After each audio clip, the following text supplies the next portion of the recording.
Season 4 of Thomas and Friends was definitely what many people call the peak of the show, and even the franchise as a whole. Following the third season's smash hit with audiences both internationally as well as domestically, interest in the show became much more prevalent and noticed by audiences and by the crew. With production starting in mid-1994, the team would give the audience a stellar-looking, heartwarming, and unforgettable experience. And in 1995, this season would debut to millions worldwide. Does the season hold up to the high praise it gets from many? Well, let's find out.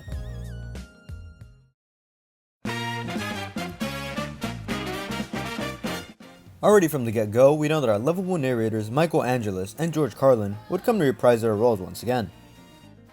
However, this would be George's last season he would narrate for US audiences until actor Alec Baldwin would come to take over for the next season.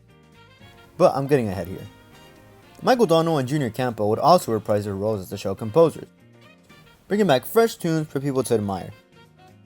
With Britt and David realizing their mistake of incorporating Railway series stories with their own, the original stories would be booted out in favor for sticking to the source material.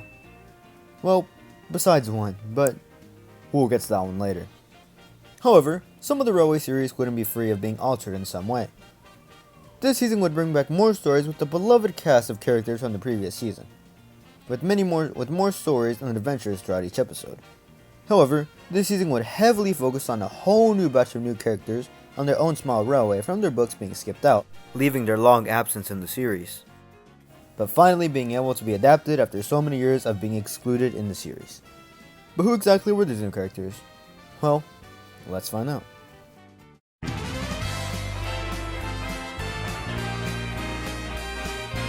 Rather than listing each character by their numbers, I'll talk about them by the order in which they appeared in. So let's start off with Duck the Great Western Engine. No, of course not, because we all know that it's actually Duke the Lost Engine. Duke, an old but experienced, wise, and hardworking engine who helps engines learn on doing things right. Sounds familiar, doesn't it? Do it right. Titled by the Duke of Sodor, he's proud of his status, but other engines nickname him Grandpuff. He's shown to be bossy to younger engines, but loves messing around with them too. He stands his ground whenever he needs to, and is always ready to handle any task, making him respected and a hero by the bigger engines. Stuart, who is later named Peter Sam, is a sweet and kind little engine who's very cheeky and naive, but does mean well, which leads him to be vulnerable by bigger engines. He keeps high spirits whenever he can, keeping a bubbly and enthusiastic tone, being one of the young engines who worked with Duke. He was more of a student to Duke, who loved teasing him, but also respected him. Falcon, who soon became Sir Handel, is quite the opposite of Peter Sam, being more stubborn and rude, tending to have bad tempers, becoming conceited and blinded by the opinions of others, or of usually his own, leading for him to get in trouble. He tries to be useful as any other engine, and proves it after being sent to the quarry for 6 seasons, becoming a mature character. Sounds more like they didn't have the budget to make him. Smudger, although being a one-off character, was used to influence Stuart and Falcon on his misconduct, becoming a nuisance due to his big-headedness, but then would be turned into a generator. R.I.P. Smudger. Skarloey, an old and hard-working engine, tries to steer engines into the right direction in a situation. One of the oldest engines on Sodor, nice and respectable to all, that loves to work and enjoys the journey through the line, taking in all he sees old and new. Nothing compares to his determination in getting a task done, giving it his all. He'll put himself through dangerous scenarios for the safety and willingness of getting a task done. Rheneas is a brave and committed engine who takes pride in his work and is shown to be a determined worker who's not blind in situations. Known when it's most helpful to call for help if a task is too much for him, and doesn't try to do it by himself. Having the title Gallant Old Engine for his heroic actions done in a crucial situation, he has a tough shell and doesn't let anything go through him. Rusty is a friendly and dedicated little diesel, respected by the other Skarloey engines from his work ethic in maintaining the line of odd jobs knowing their importance. He tends to remind other engines of their misconduct. His good caring, quick thinking mind helps him exceed in many ways, is forming good bonds with Peter Sam and Skarloey, seen as a fine addition to the railway after all of his hard work and charisma. Duncan is somewhat like Sir Handel, but turned up to a level 10, being more impulsive, rude, stubborn, bad-tempered, and complains about many things, stated to believe in plain speaking, as he says he's a plain speaking engine. Also prone to make rash choices, leading him to get into trouble. However, he doesn't always see through his mistakes and doesn't tend to do the right thing immediately, but realizing after hearing Renee's story, He's quick to admit on his wrongdoings, trying to change with little success, but still have a few aspects available. George, a mean-natured steamroller, grumpy, and downright hateful attitude, provides much disdain upon the engines, especially Sir Handel. His negative attitude brings much of his wishing of tearing up railways apart, in preference of roads, and his hatred on railways altogether. He finds most joy whenever he's doing something that affects the railway or its engines. Even though he dislikes all rail transport, he doesn't seem to get along with the rail vehicles either. His approaches are far more violent and dangerous as he feels it's best. He gets punished though, which is always a delight to see. Stepney, based on the actual number 55 terrier named Stepney, is a humble and modest chap who's super enthusiastic and determined to get any task done to the best of his ability, whatever job it may be, even trucks for that matter. Stepney also loves to help out in whatever way he can to stay busy, but he also feels down when he doesn't feel like he has enough work to do, even being a simple task. However, he's very lively, fair, and with his peppery attitude, he can become anyone's friend. Caroline is an old vintage automobile and is a rowdy character who finds a way to admire engines, thinking they used to be rather silly, but soon finds admiration in them after an incident changing that. Scruffy, the leader of the troublesome trucks, is an insufferable and ruthless truck, having a bad behavior, but wouldn't say the same after, well, let's just say, in incidents with Oliver. Bulstrode the barge is a disagreeable, rude, and grumpy fella who complains about anything, finding happiness in being full of cargo, and bully others like the trucks who don't have control of what they're doing. He also gets slaughtered by Percy. There's more new characters such as the humans, but in no way am I going to cover them all. Let's just get to our next topic, because this has gone on for way too long. With high praise from many, it's safe to say this season definitely holds up to the expectations you might expect. Well, actually, yes. It's become pretty clear that the quality and budget has risen with every passing season, and the bigger budget leaves for more opportunities in storytelling. As we see him get new locations and refurbished locations as well. The standard gauge railway has some very stellar looking visuals, as many locations seen before look far better and more lively, with locations such as Elsbridge and Knapford, but also new locations such as the countryside on Thomas's branch line. But nothing compares to the eye-soaring visuals as much as the Skarloey railways. Brand new locations with probably some of the show's best visuals and the whole show's ever had actually. The budget most definitely went through this the most. Since their absence on the show was disregarded on the first 3 seasons, this leap to bring them was certainly a surprise. You'd think the team would skip out on these in books and rather do more based on the standard gauge railway. However, they were smarter than that and decided to go back. While this was a good move, it did not work well by railway series continuity, as the first narrow gauge book was the 10th in the series, and the crew had already gone way past over to book 26 for Wilbur's and book 30 on Christopher's. This didn't work well, as in some episodes used the continuity the book stated, which made it rather confusing, such as Edward going to the works in Four Little Engines. One day, Sir Topham Hatt sent Edward to the works to be mended. You shall go to the works and have your worn parts mended. A big surprise awaited Edward. Why was he going to the works?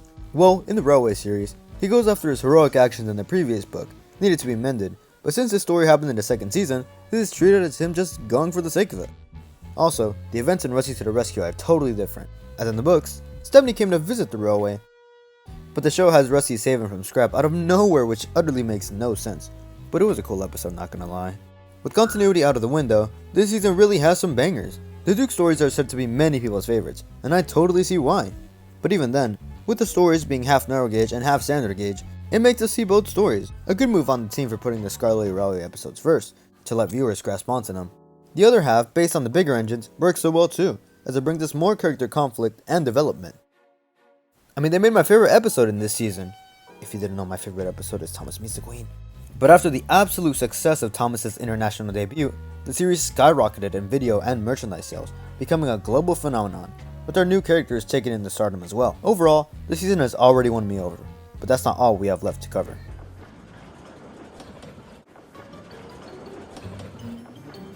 We've come to a whole new railway, meaning our cast would all, for the most part, follow one cohesive story, but let's see if that's true.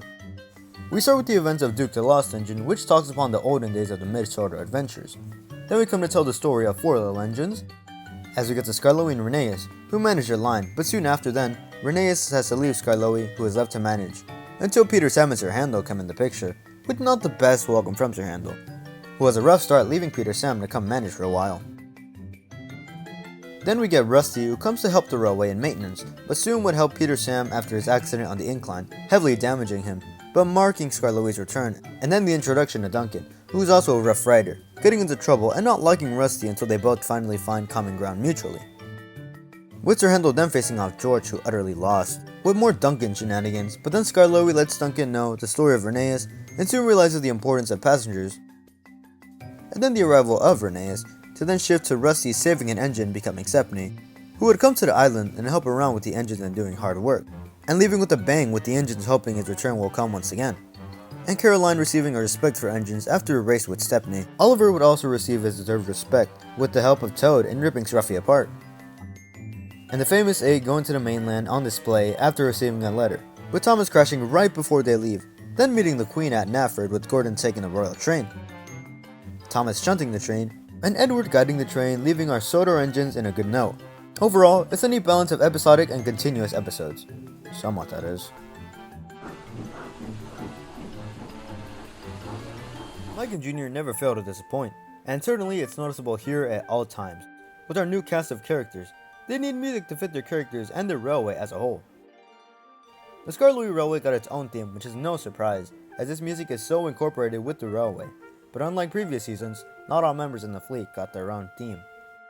Surprisingly, only Rusty and Duncan got their own themes, which may I say both fit their personalities really well. The Skarloey Railway theme would get different variations, but it's not much of a difference really. George got a theme which excellently shows off his troublesome and complicated manner.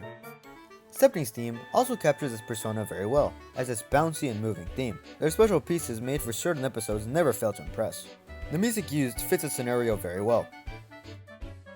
If it goes from the calm nature of Special Funnel, or the enchanting music in Rusty and Stepney crossing the bridge, or even the fast-paced music during Thomas's crash. It all works well and even elevates the already great vibes of the season.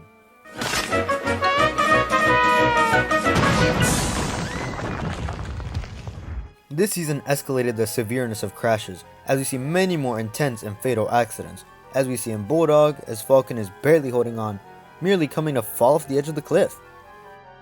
Or in Rusty Helps Peter Sam, where the slate trucks on the incline purposely break free to crash into Peter Sam, causing major damages. And even Thomas in the special letter, where Thomas foolishly crashes through the buffers, down a hill, and then slams into a brick wall. Classic. Not all crashes were treated like this though, as some had different effects, such as the comedic effect in the crash in Steamroller, and to an extent, special attraction too. It certainly had more crashes than Season 3, but wouldn't have the best crashes just yet.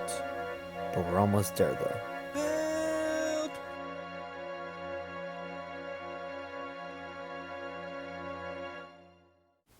Now, it seems that I've praised this season so much throughout this video. So, did the season hold up to the praise it gets? Well, it's safe to say that indeed it did. So many aspects improved so much. The narrations were top notch, the music was magical, crashes were impressive, and so much more. This new direction Thomas has been taking seems to be working, and it can only get better from here, right? Well, we'll find out soon. This season really is vital to the show's history. In conclusion, I give this season a 10 out of 10. This season is superb in many ways, but some faults do weigh it down. Mainly how continuity has been crucial, and this season does disrupt that continuity, looking from a Railway series standpoint. However, this isn't the Railway series, and the rest of the season makes up for it. A fabulous season nonetheless. Now let's hope this trend stays like this for many more seasons to come. Thanks for watching. Look out, big city, here we come. Hooray, hooray, the engines whistled. No engines ever felt prouder than those on Sir Topham Hatt's railway.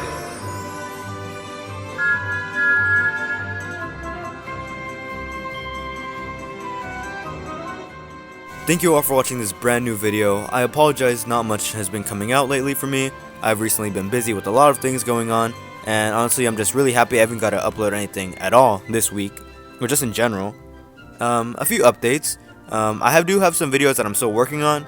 I'm hopefully trying to get them out before the year ends. I did tease one of these videos that are coming out on my community post, and I will keep y'all updated on those, as well as on my socials, which might be the main place I'll give updates, so stay tuned for that. I know some of my American audience just celebrated Thanksgiving, so I just want to say happy Thanksgiving to you all. And besides that, all I gotta say is just stay tuned. There is still more things coming, just not as fast as you might think. Besides that, all I gotta say is thank you all for watching. Hopefully you enjoyed, and I'll see you in the next one. Peace.